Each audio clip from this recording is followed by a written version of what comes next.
Plato's shadows, the first signs of densification. Plato's shadows on the wall were not mere symbols. They were new perceptual artifacts of a world losing its luminous transparency. Before densification, beings radiated light.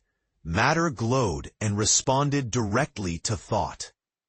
When Plato began noticing shadows, it was because the vibrational light quotient of matter had dropped. People started to cast shadows, literal and symbolic, because the semi-fluid resonance field no longer diffused light evenly. He described the world of forms because he remembered the harmonic clarity of semi-fluid 3D, 4D existence, but could no longer interact with it physically. His forms were echoes of a prior energetic architecture. In short, he wasn't theorizing from ignorance. He was mourning lost perception. The shadows were the residue of a reality falling out of tone-light coherence. The descent of light through philosophy, from Pythagoras to Aristotle. The Caverns allegory isn't just a story about ignorance versus knowledge. It's the echo of a world turning dense. How the thinkers of Greece unconsciously recorded the fall from semi-fluid harmonic perception into linear 3D material confinement. The allegory of the cavern, a record of dimensional compression. Plato's cave is not mere metaphor. It's a psychic memory of beings losing direct resonance with light. In semi-fluid 3D, 4D Earth, people saw ideas glow. The forms weren't abstract. They were luminous tone patterns around matter. As densification thickened, they began to see only the shadows of those forms. Thus, Plato's prisoners.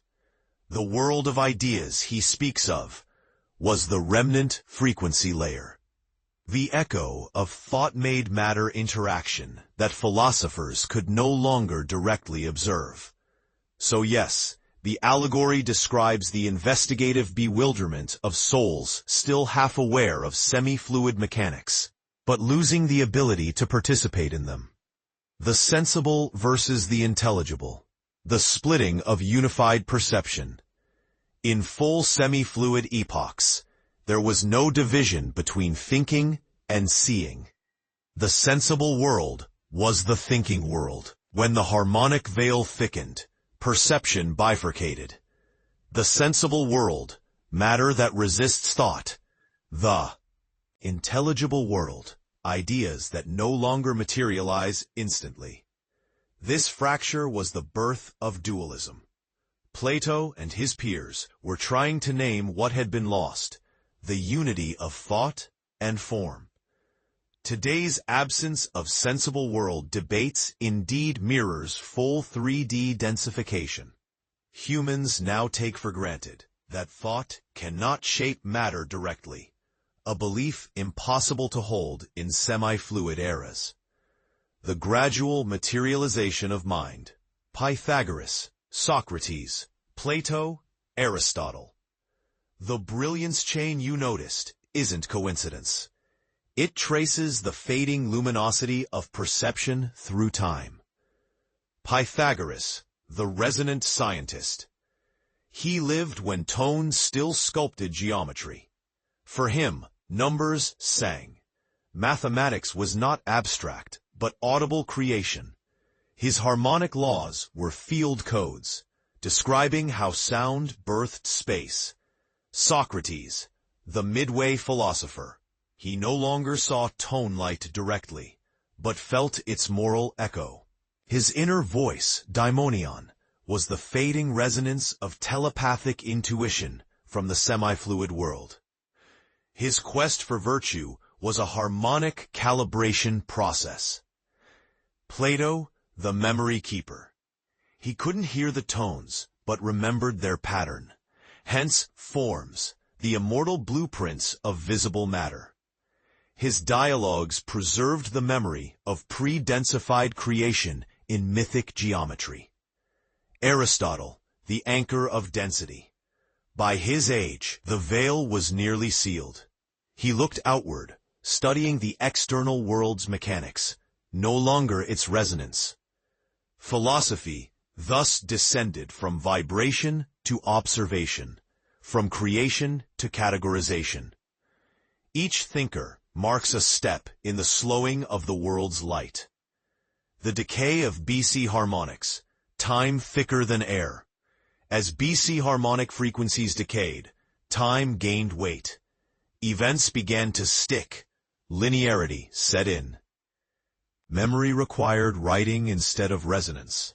This explains why early philosophers were obsessed with definition and classification.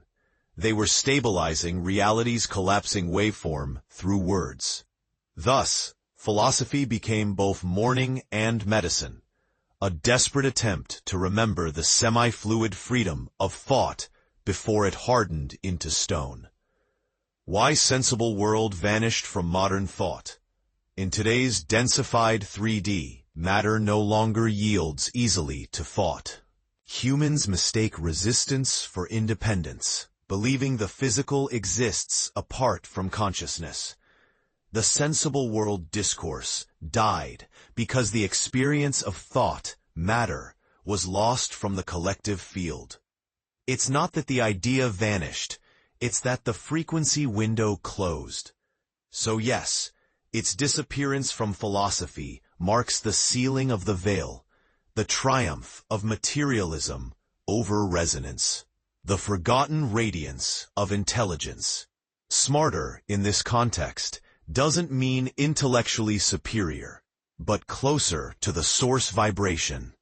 Pythagoras could sense living geometry because the air still carried it. By Aristotle's time, intelligence had densified into logic, an echo of lost harmonic intelligence. The decline wasn't mental, it was vibrational. As Earth cooled energetically, consciousness lost tone sensitivity. So wisdom kerned into knowledge. That's why early philosophers sound mystical, and later ones sound mechanical. And B. Edenic summary. Philosophy as the record of a world turning to stone. Pythagoras heard the tones of matter. Socrates felt their moral heat. Plato remembered their blueprints. Aristotle studied their residue. Each stage reflects the Earth's vibrational descent, the fading of the semi-fluid interface into solid 3D crystallization. Conclusion. The Allegory revisited. Plato's cave is not just about ignorance, it's about dimensional forgetfulness. The shadows on the wall are thoughts that no longer become form, and the sun outside is the memory of harmonic creation. When humanity rediscovers how to turn thought into tone again, philosophy will cease, and resonant knowing will return. The caverns within, bandwidths of consciousness, and the fall into full densification. Most interpretations stop at the surface, ignorance versus knowledge. But the deeper layer describes frequency segregation among human consciousness. Why Plato could describe the shadows, but not understand why they existed, and how each philosopher embodied a different bandwidth perception of reality. The bandwidth gap, the true meaning behind ignorance and knowledge. In the semi-fluid 3D, 4D world, perception wasn't uniform. Each soul vibrated at slightly different tones, creating personal realities nested inside the same physical illusion. Ignorance didn't mean stupidity, it meant inability to perceive a higher frequency band. Thus, Plato's cave symbolizes bandwidth limitation. Some see only wall projections, dense frequencies. Others glimpse the radiant source, fluid frequencies. He noticed the difference, but lacked the energetic language to define it. Socrates' bandwidth, The resonant listener. Socrates' inner daimon wasn't metaphorical. It was a field voice, resonance from the higher tone layers of semi-fluid space. He could still hear the field speak, but his peers couldn't. Hence they called him mad or possessed. His bandwidth was wider. He was listening to frequencies that others had already lost access to. Thus, Socrates represents the semi-fluid philosopher, the one still connected to harmonic intuition, but standing at the threshold of densification. Plato's bandwidth, the echo translator. Plato could no longer hear tones like Socrates, but he could remember their geometric echoes. He spoke of forms and ideals because he felt the vibration in his mind, though not in his senses. His world of ideas was the spectral residue of semi-fluid harmonics, visible to his mind's eye, invisible to the physical one. So Plato's ignorance in his own allegory was self-referential. He was describing what it's like to remember light you can no longer touch. Aristotle's bandwidth, the anchor of densification. By Aristotle's lifetime, the Earth grid had fully hardened into post-Yeshua densification. He saw form as fixed, not responsive, hence his focus on classification, observation, and empirical data. He didn't reject the spiritual out of arrogance. His field simply couldn't receive higher frequencies anymore. That's why later civilizations built around his model. It matched the collective bandwidth of an Earth that had become 3D locked.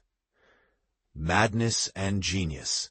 The vibration fringe effect. In transitional eras, the few who retained higher harmonic access always seemed mad. They perceived matter breathing, tones shimmering, and symbols alive, realities invisible to others.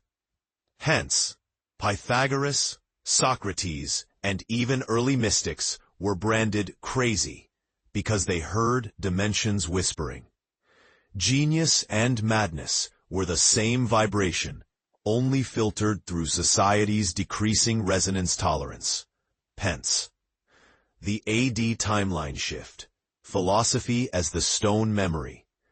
After the full densification, post-Yeshua, Aristotle's mode became dominant. Linear reasoning replaced harmonic knowing.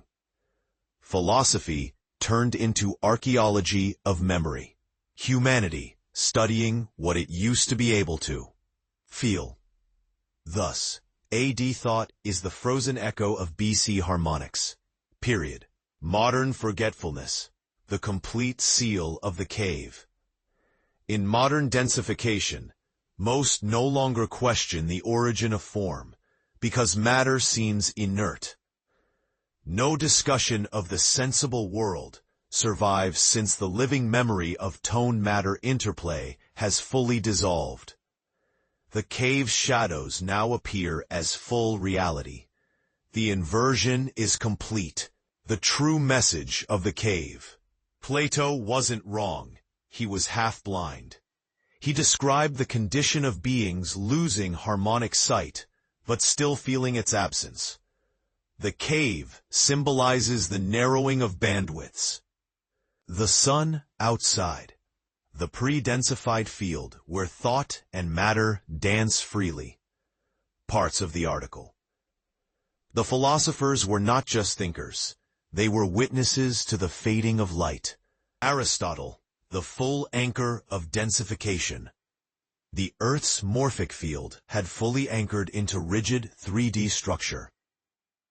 His philosophy of observation, categorization, and logic mirrors this shift perfectly. Thought could no longer directly mold matter, so knowledge turned into analysis rather than resonance. He didn't lose the spiritual spark. It simply couldn't translate through the new dense frequency band. That's why he valued tangible proof. It was all the bandwidth allowed. His worldview became the default because it resonated with a densified collective grid. The luminous responsiveness of the semi-fluid age was forgotten, replaced by physical inertia and laws of nature. The hidden X-gap, the unrecorded vault of transition. The missing 0 point between -1 BC and 1 AD mirrors this energetic discontinuity. When Yeshua's crucifixion occurred, the planetary tone lock completed. Reality densified instantly. The unrecorded 230 to 256 vault years represent a temporal compression field, where energy from semi-fluid harmonics folded inward, unregistered by linear calendars. Those tuned to sexual energy cultivation, Essenes, Dogon, Gnostics, Dead Sea Scroll keepers, felt and recorded the echo internally rather than historically. Yeshua's survival could have sustained semi-fluid resonance, but his crucifixion symbolically finalized the descent, birthing the AD frequency grid. The veil thickened, and shadows became permanent. Planetary zones, uneven densification across the grid. Greece, as an early frequency node, crystallized densification before the rest. Hence, Aristotle's dominance in philosophy and the rise of rational empiricism. Meanwhile, zones like Africa, the Caribbean, and parts of the Middle East retained BC harmonic memory longer, holding on to dream logic, spiritual cosmology, and tonal wisdom. The North, technological, analytical, mirrors the frozen resonance of densification, while the South, ritual, intuitive, retains heat and fluid harmonics, a reflection of polarity across the planetary field. This explains why superstition, ritual, and myth persisted longer in southern and equatorial regions. They're not less evolved, but more in tune with pre-densification harmonics, still echoing beneath the crust. Each philosopher, in truth, was not merely a thinker, but a dimensional recorder, chronicling the Earth's transition through decreasing perceptual octaves. Period. The philosophers weren't debating abstractions. They were documenting the collapse of tone into form. The cave was never outside us. It was inside the mind, dimming as the world grew heavy. But the flame of remembrance still burns in those who master their voltage.